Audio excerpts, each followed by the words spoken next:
It's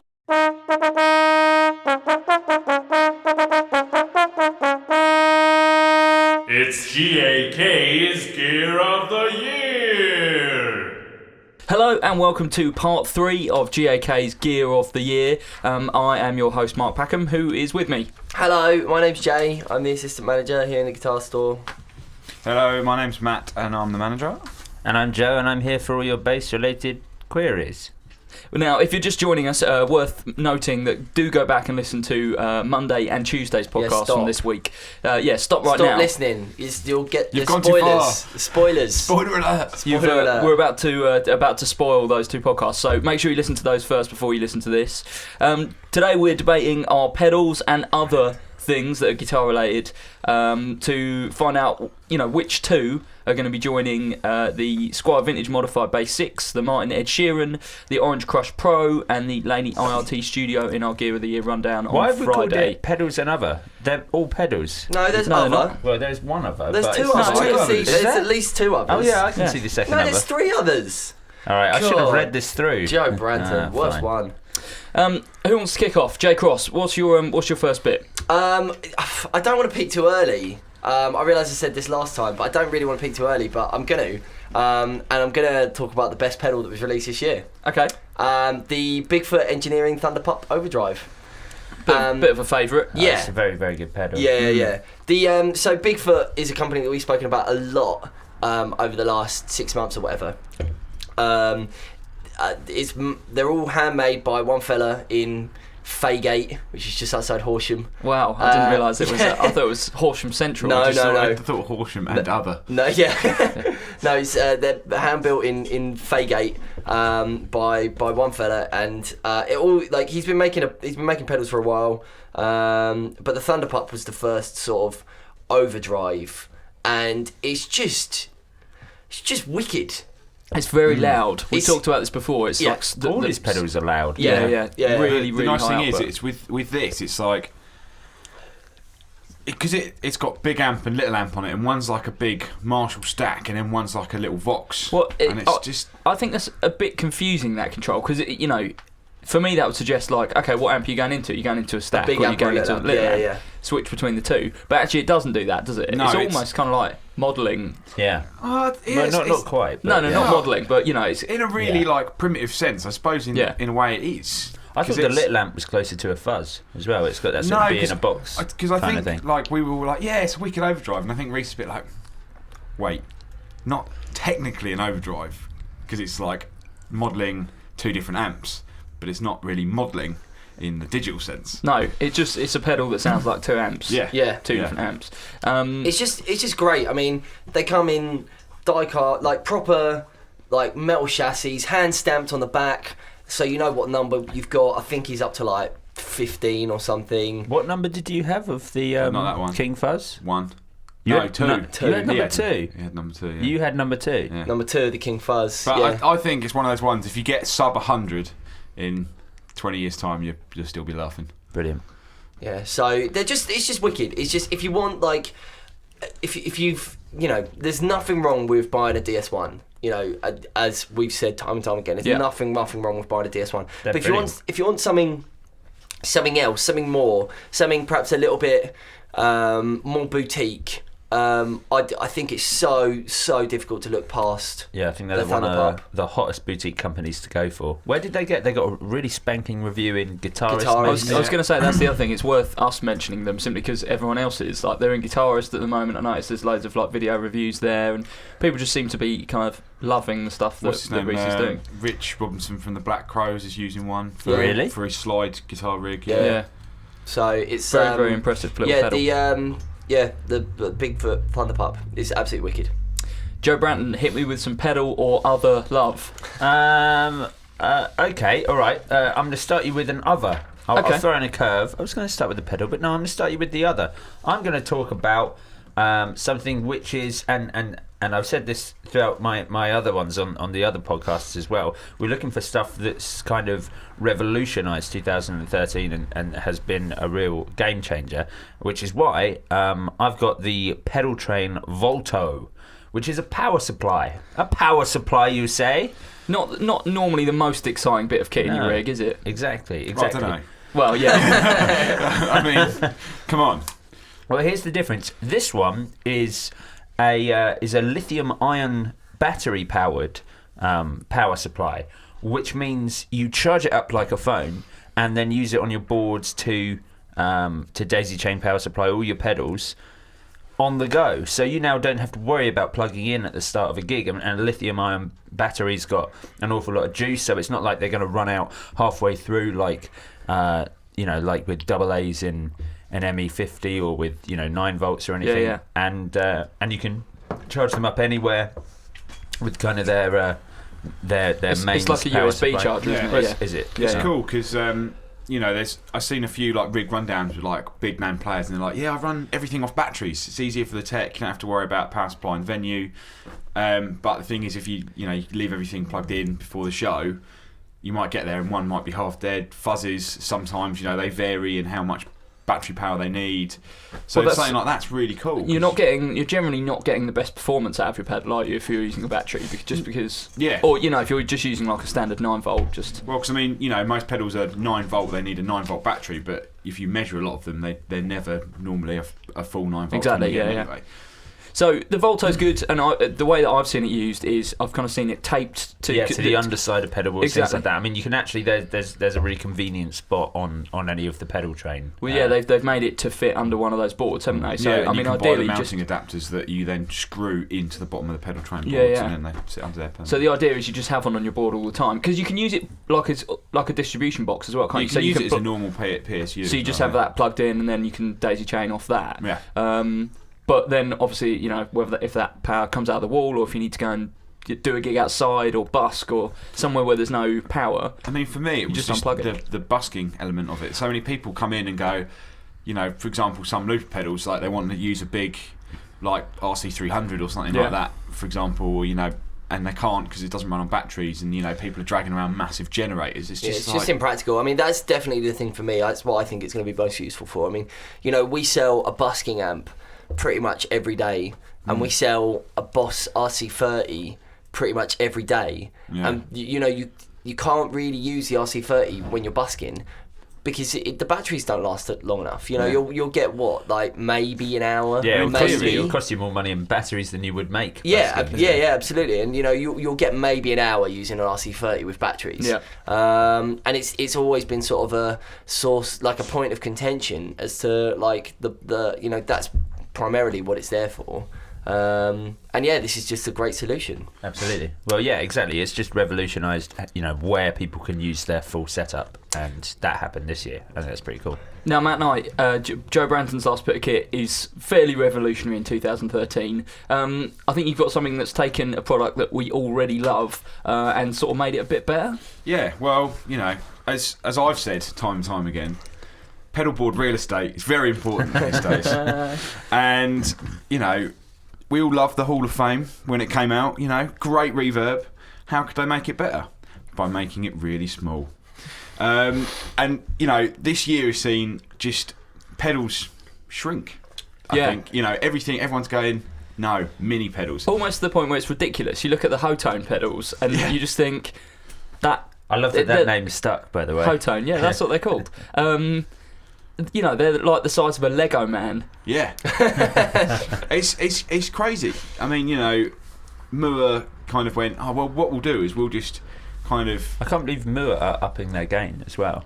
Yeah, I mean, some of the stuff that they're coming out with. Yeah, exciting stuff for 2014's Gear of the Year, maybe, from Moore coming up. But with this, I think the Hall of Fame was great, but sometimes, even for me... I can't be asked to mess around with loads of stuff on the pedal. I just want one pedal does a really good sound and just set it and leave it on the end. And reverb's one of those sounds because sometimes, I might use a load of delays and I just want a good spring reverb. Yeah. So what they've done is they've taken the idea of the Hall of Fame, put it in a mini box, and then still given you the tone print idea.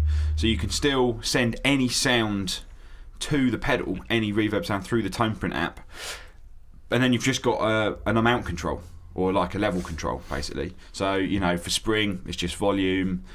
For Hall, it might be volume and amount, you know. Right. So it's like a preset amount. So there's like a Hall of Fame mini tone print section on their app store if you're doing it through your phone.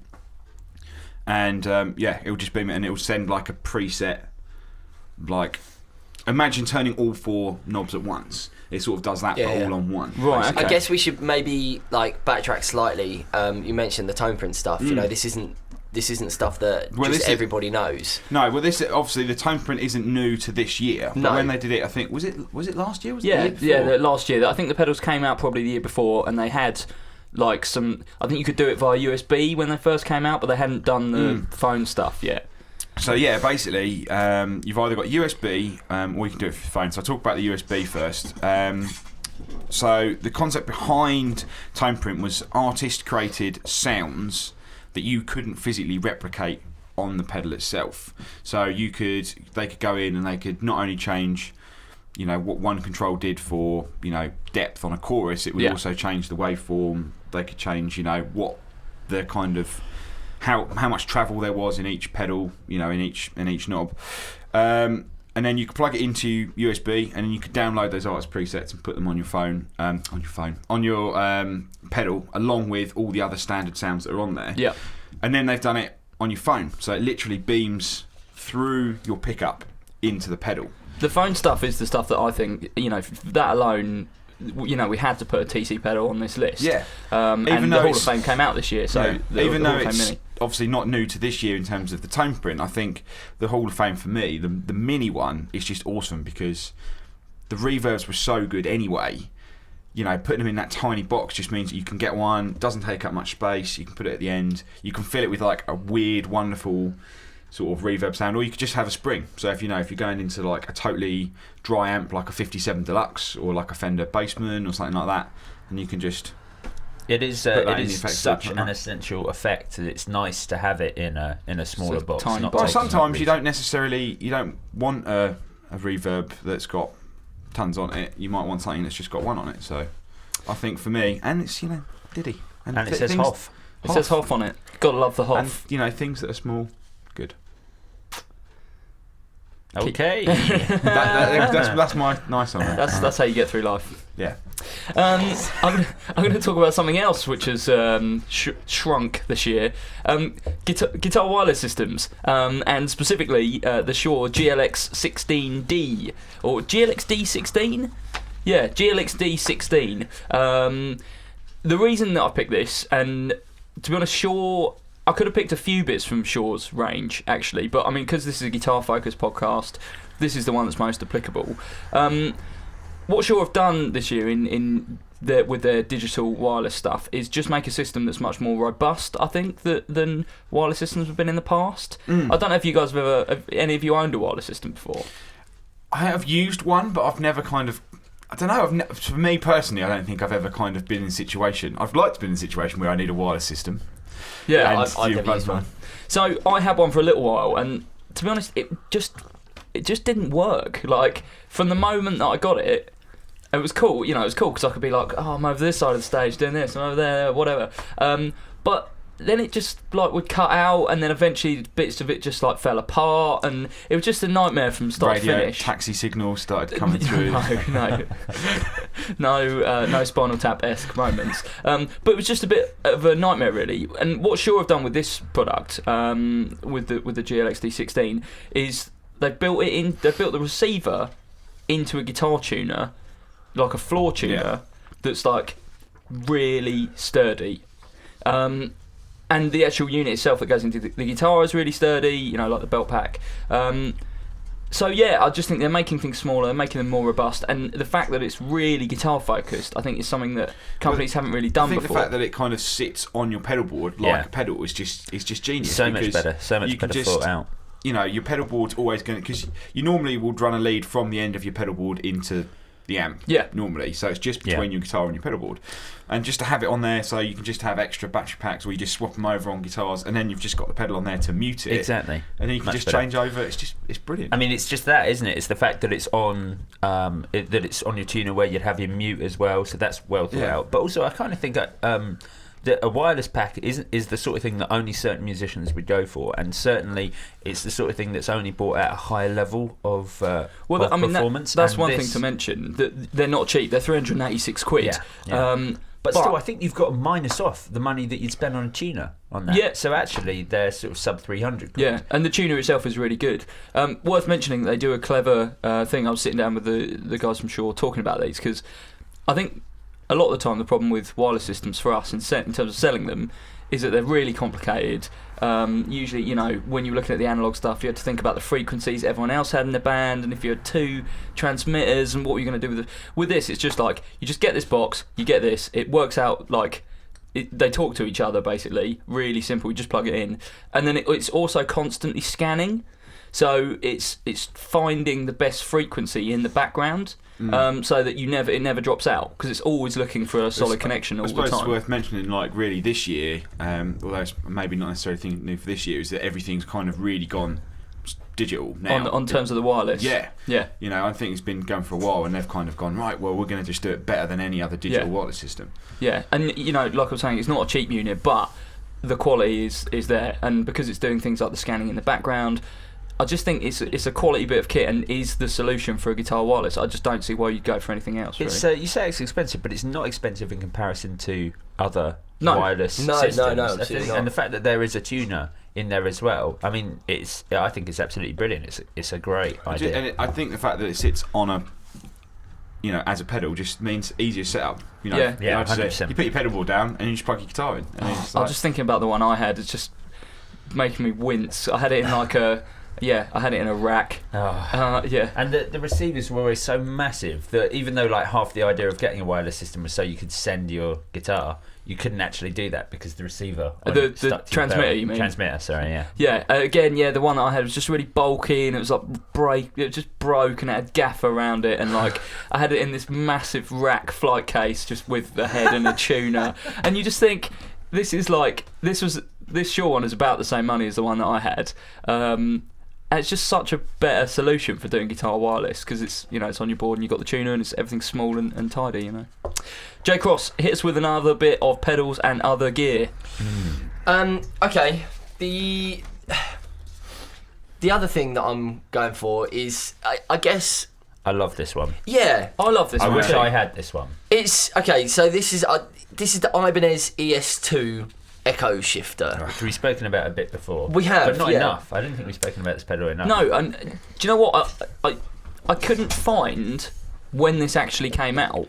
I assume it's 2013 because I'd never heard of it. I'd never heard of it. In fact, I can't remember why I heard it. Did you plug it in? We did a video demo, didn't we? We We were did a just video kind of demo, looking for new stuff And I to think do. it was like, I briefly talked about it in a staff pick one week, Yeah. I think. No, but it was before that, because I remember sitting at the front desk just being like, what is that cool sound coming from around the corner? And I went round and it was just this big pedal. It looks like one of the Moog pedals. Yeah. It's got it's got the wooden wood cheeks. size, and it's got knobs, and it's got switches, and it's sliders, got a slider, and it's It's got like the two front panel buttons. of a spaceship. You're like, Yeah. whoa. I think that one of the most important bits is actually someone tweeted me the other day because they'd seen my pedal board and was asking about the pink Ibanez analog delay pedal. The 89. Yeah, that I use. And I was like, yeah, they're great, but you should also look at this one. And it was only and it was only when he messaged back being like, oh, this looks amazing and it's like half the price. And I didn't realise that, but this is half the price. Yeah, it's 109 quid. Yeah, well, it's not quite half the price, but it's very close. Yeah. 169 quid for the. Yeah. I just think it's just wicked, and like, apart from anything, it's really fun. It's really, really fun. Like, you know, you've got the slider and the switches, and like it sort of looks how the future looked in the 50s. Yeah. I like that. Yeah, that's really concise. Yeah, it's just a really, really cool pedal. Now, I mean, I unashamedly think that the Boss RE20 Space Echo is the best pedal ever invented. Yep. This is a close, like, second best to that pedal, I think. That or the Strymon El Capistan, does a similar sort of thing. I just think but this is for under £1. Yeah, it's just exactly. It's like when we talked about the Digitech bass synth pedal. We were like, wow, I can't believe it's like that cheap. And why like, wouldn't you aim on? For and I £35? think that's the same for a delay. You just turn it on, and it doesn't matter where you set any of the controls. It sounds cool. Yeah. And I just But think it has the options on it to sound remarkable as well and do things that other delay pedals don't normally do. Certainly not for £100. Yeah, that's the big thing for me. Is just how cheap. I mean, you look at it and you like. If I was to look at that pedal, I would say £200. 200 quid, 299 quid. You put that at the same price bracket as like one of the Moog pedals. I one of the hand worry one, that we're on borrowed time before Ibanez realised that as well. Well, snap them up now. Yeah, it's just wicked. I like the fact that it's got a slider on there, and I think it kind of harks back, Wooden end pieces. to the 70s. Yeah, just like pedals weird stuff. We talked about it before when you were talking about like that effect pedal that was just basically a bag. Like some bag filled with air that you had to like zip it down or something. The Morley talk box that was just a bag. It looked like a bagpipe. It kind of goes back to that, doesn't it? Like that doesn't look like a Boss pedal or a TC pedal or a. No. It's like just really good to get your hands on and slide the slider, and it sort of looks like the kind of thing that you'd pick up at a car boot sale. Like a gem that you'd found for like a 70s effects pedal that someone's like, oh yeah, I don't really know what this is, I don't play guitar, I just found it in a box.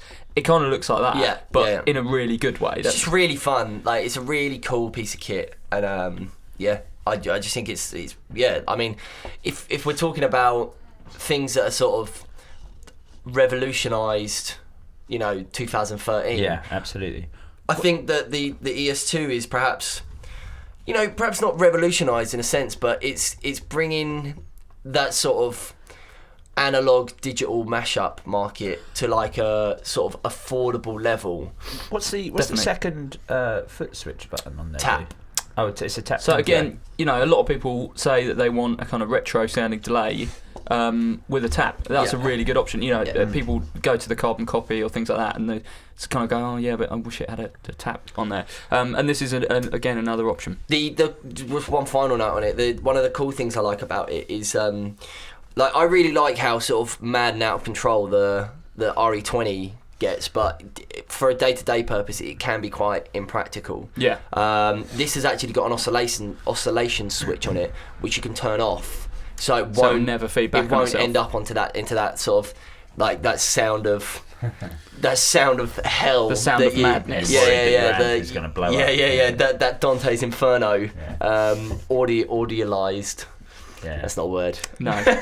Joe Branton, I think it's time that you gave us your second Pedals and Other Gear of the Year nomination. Okay, my other nomination for this year, which is absolutely completely awesome and probably one of the things we've spoken about a little more than most other pedals this year, is the TC Electronic Ditto Looper, which is the smallest loop pedal in the world.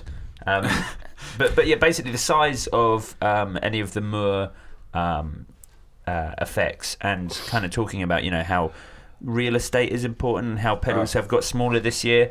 I think TC have done it better than anyone else, because they have taken the pedal that until recently was an expensive pedal to buy, a loop station. I mean, these come in at £85, and before this you were looking at like an RC3 being your cheapest, maybe a Jam Man. Yeah, no, I mean if we're talking sort of, if we can put sort of quotation marks and say looper. You could look at something like the Akai Head Rush, which is like 130 quid, but it's not really. It doesn't count. 9 seconds isn't. It's not really. It's like a glorified loop pedal, a glorified delay pedal. It's not a looper. I think the Head Rush belongs in the kind of pre-Boss loop station world. Well, it was delay pedals. It was sort of the first one, wasn't it? It was Katie Tunstall used one on Jules Holland, and everyone went, yeah. But then and I've talked about it before.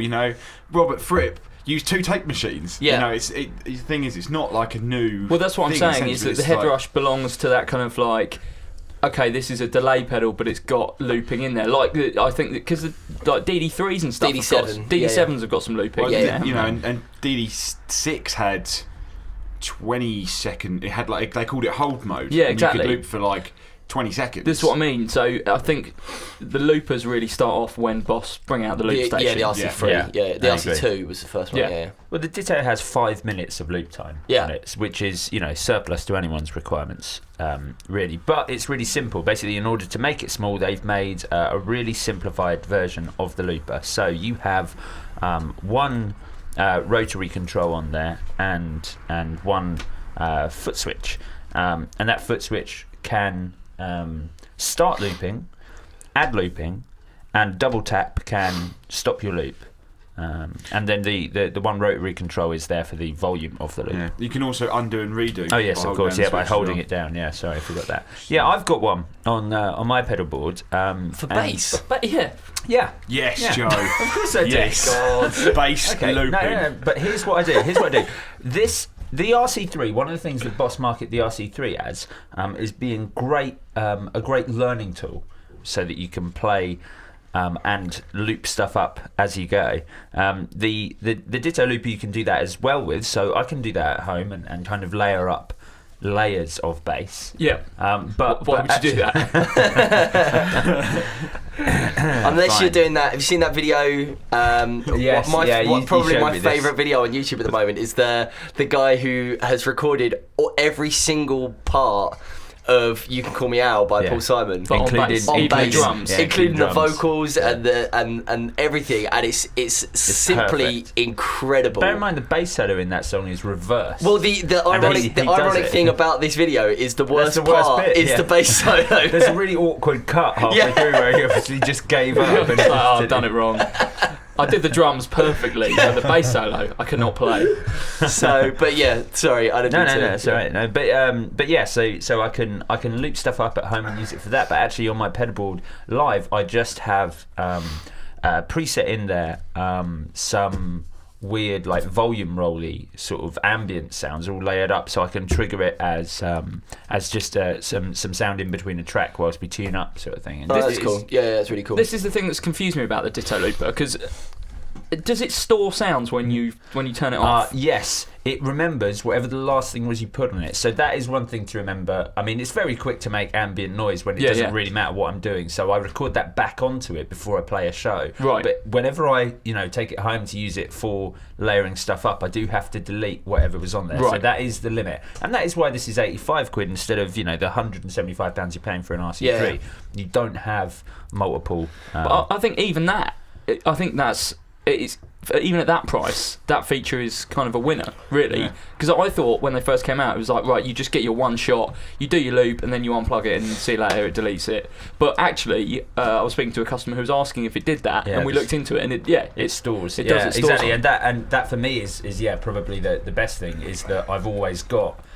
I mean, to be honest, I don't really use it at home that much for layering stuff up. I've pretty much pre-recorded that one thing, and that's been on there for a couple of months now. Right. And that's just... you just use it for sound effects, basically. Yeah, exactly. My only gripe with the Ditto is I'm not sure, unless you're using it in the manner that you're using it. Is it going to be the double stop? No, not the double... Is the way that you delete what is on there. So for example, if you're using it in one song and then you're about to go on and use it for another song, the way that you have to delete stuff is you double tap to stop, and then you hold the pedal down for 2 seconds, which deletes everything. But it plays intrinsically, in order to start playing it, what you're looking at me? I've discovered something. Okay, well because the problem was in order to delete stuff, you had to hold the pedal down, but by holding the pedal down, you're pushing the pedal, which starts playing for 2 seconds and then stops. I just think it's a little unprofessional. That's the only thing. Well, actually, when I've messed around, because I've got one on my pedal boards, which I use for a similar thing, but actually, if you can double tap and on the second tap you hold it down, it deletes it without playing anything really? through. So if it's playing and then you just want to stop and delete and then do something else, you double tap on the second tap. So you hold down. I think even if you didn't, you do have a level control on there. Yeah, of course. I mean, like, this is, I'm totally picking hairs here. Yeah, sure. Picking hairs, splitting hairs. I don't know what you're doing in your own I'm time. totally picking my nose here. Listen, man, I'm totally picking my nose. Wait, what? I think it's best that we move on. Matt Knight, tell us what. I mean, I know what it is, and I think the rest of us should maybe just be quiet for the next couple of minutes while Matt. I'm gonna go get a coffee. So you know how 15 minutes ago I said, things that are small Generally better. And, maybe you don't want a pedal with that many sounds on it. But actually you do. Because what you want is the best pedal this year, which is the Strymon Big Sky. As they put it, the multi-dimensional reverberator. I mean, if it's called that, I'll buy it. So you've chosen. You could basically write that on a shoebox and you put it on your pedal board. You've chosen the smallest reverb pedal brought out this year, the largest one. the largest reverb pedal. But Matt, year. this one is the price of a house. Yes. It is. What a good house, though. Yeah, because you could build a really big house with reverb. You can have like arena-sized reverbs. You can live in that space that you create from your pedal board, Joe. But you could. When they did the timeline, which was a little while ago, and I think it took a while for Strymon to kind of build up the sort of popularity they have now. Took a while for Strymon to build them. It did, yeah. Because they are actually all made in America by hand, and it's by a really small team of people. Yeah, exactly. I have to email them to find out when our deliveries are coming in, and unlike most other companies where it's just like people who work for the company telling me their delivery dates, I've got some fella being like, "Oh yeah, we were having some problems getting like some screws for the chassis. Who'd have thought that these ones would be that popular?" And they're like actually the guys right on the front. Yeah, no, it's mental. But basically, so every time you email asking where our stuff is, it slows it like down. It slows down. Yeah, they have to come off the production line. Be like, "Oh no, wait, Joe from GAK, hello." But when they did the timeline, it was all these delay algorithms in there, and for a while I'm thinking, maybe I was going to buy an Eventide Space, which I love. It's a great unit. It's a great unit. I've got a timeline. Maybe I'll buy Blue Sky. Which is the smaller Strymon one. I was like, yeah, it sounds.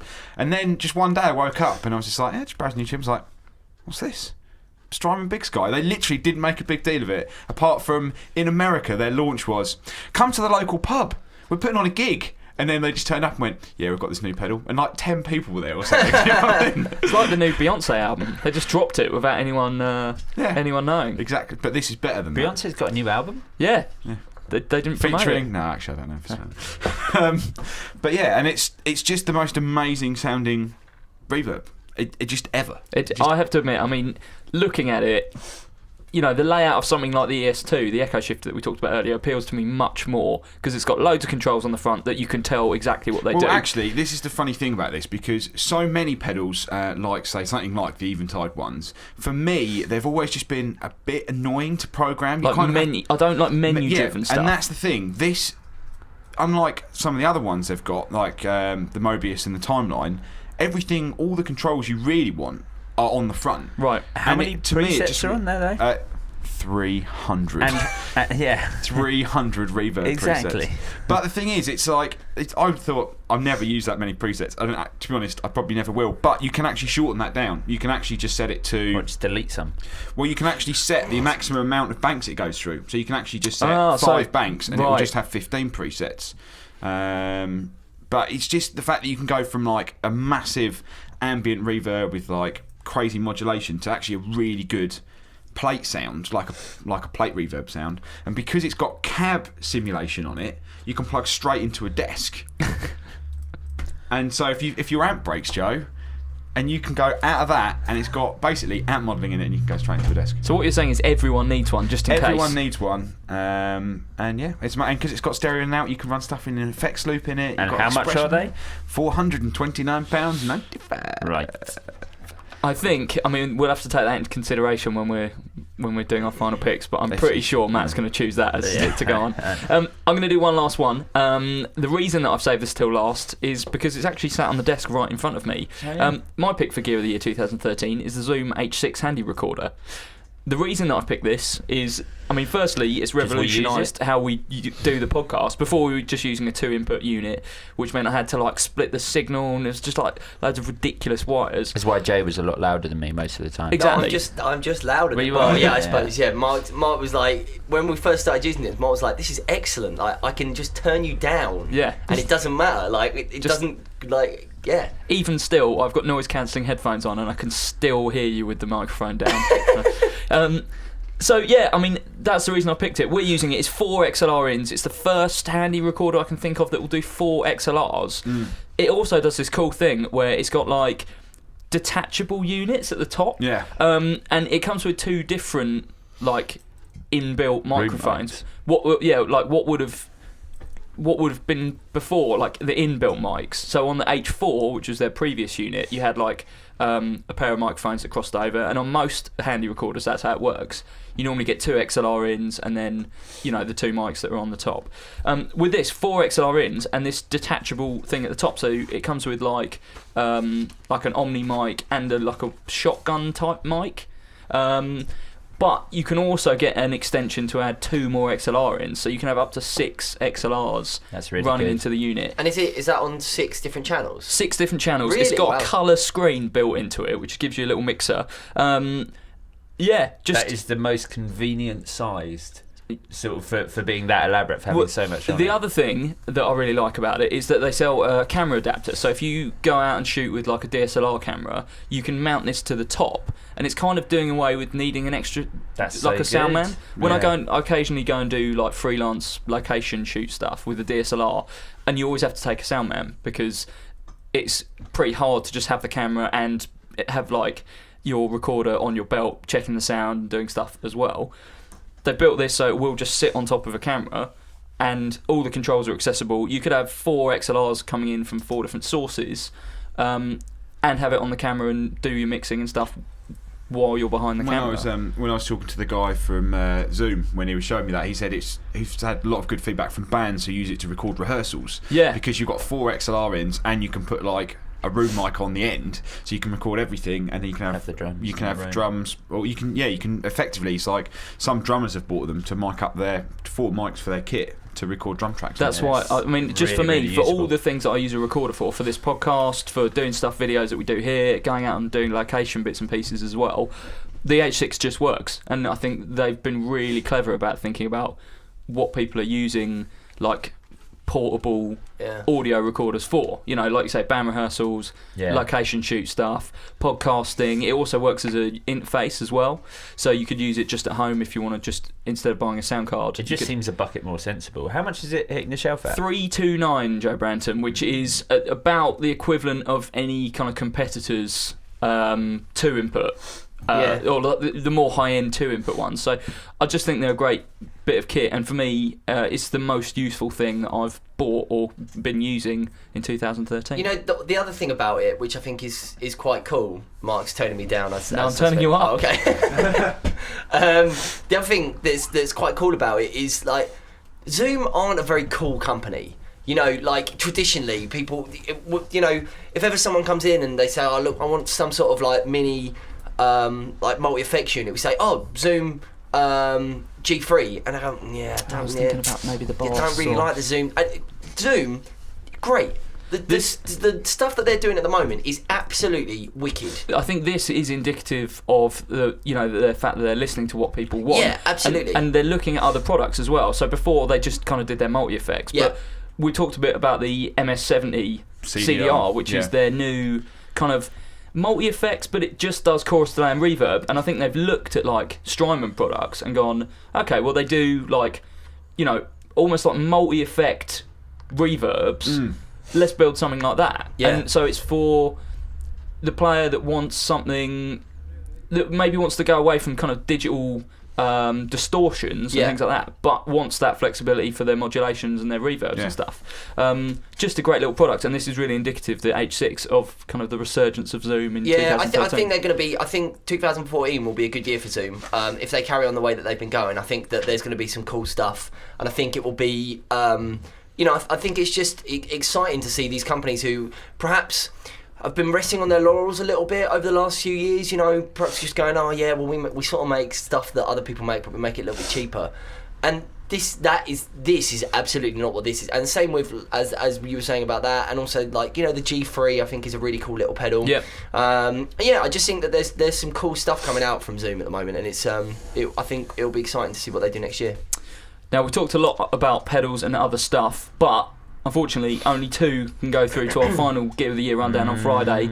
I think this is more difficult than... I'm not sure which one out of my 2 to pick. I'm not sure either. Which is why I'm going to do it last. J Okay. Cross, out of your 2, which one are you going to suggest that we put through? The Thunder Pup. Oh, Bigfoot what? Thunder Pup. I'm going with the Thunder Pup. Sorry, I know. I just think it's...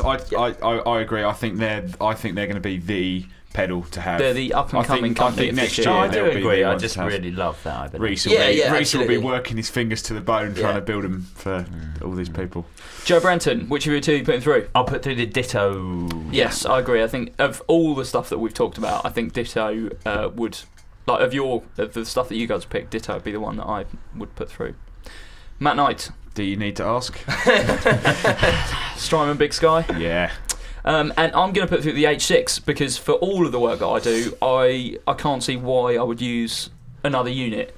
It really is just completely different from and you know, people anything wouldn't else. be listening at to the us moment. now. You know? Well, exactly. Without that, we wouldn't be recording the podcast as we are now. So, which 2 are going through? I think the Ditto's got to go through. I think the Yeah. Ditto has to go I think the through. Ditto has to go through. Yeah, I'm in And- agreement there. But out of the ones that we picked, Jay, which I think Jay's. Yeah. so I don't think a reverb that just does more than you'd ever need it to do and costs more than you'd ever need to spend on I a mean, pedal is I'm going to say here, if I had to pick between, say, Jay's choice and my choice, as much as my choice is amazing, you do have to take into consideration the cost. It's not everyone's going to spend No. 429 quid on a reverb. There's no 2 ways around it. It's really expensive. Yeah. Yeah. It sounds amazing, and there's a lot of features you can use. It'd be really good for recording. But I think having the Thunder Pup on your pedal board is just one. I think they're just one of the coolest pedals you could have on your pedal board. I agree. My only slight, and I realise I'm sort of backtracking here slightly. My only slight reservation about it is, that the Zoom is really cool. the H6 does, for me, is like the perfect bit of kit this year. Like it is the perfect thing to It is come really out. cool, and it is, as I say. I mean, one of the things I really like is stuff that's, it's as you say, it's Zoom listening to people and listening to what they want and giving the people what they want. Indeed. I think. But I think that the Thunder Pup does that as well, and I think that probably just edges it for me. I'm sort of torn because I love the Thunder Pup, and I think that obviously the Zoom is much more of a niche product. But for me, the Thunder Pup is another overdrive pedal, and there's a lot on the market. Yeah, absolutely. I'm rooting for the Ditto and the H6, but I So understand. hold on. So we're putting through the Ditto. So Okay, so what the we Ditto go- is definitely going Ditto's through. 100%. Which I'd like to add means that in every single one of these so far, something of mine's gone Yes, through. yes, well done. Well done, Joe.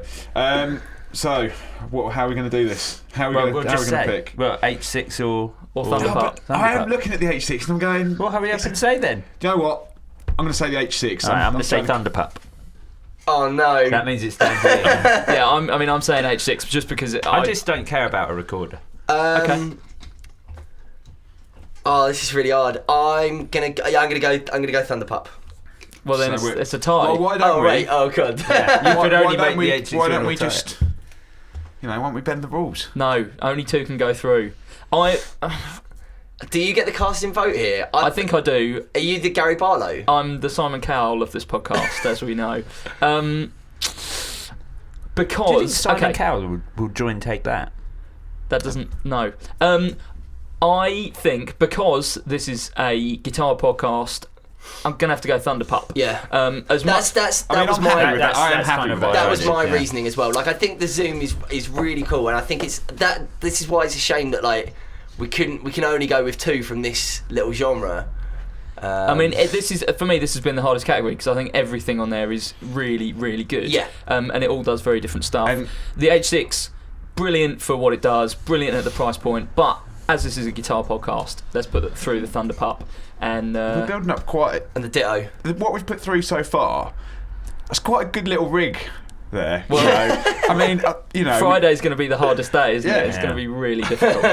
Anyway, let's wrap up because this is running much longer than we planned for. Do join us tomorrow when we'll be talking all things bass with a list led by Joe Branton, and we'll see what is going to join the vintage modified bass 6, the Martin Ed Sheeran, the Orange Crush Pro Series, the Laney IRT Studio, the Bigfoot Thunder Pup, and the TC Ditto Looper in Friday's Gear Gear of the Year finals. Thanks very much. We'll see you tomorrow. Cheers. Bye. On your travels, farewell.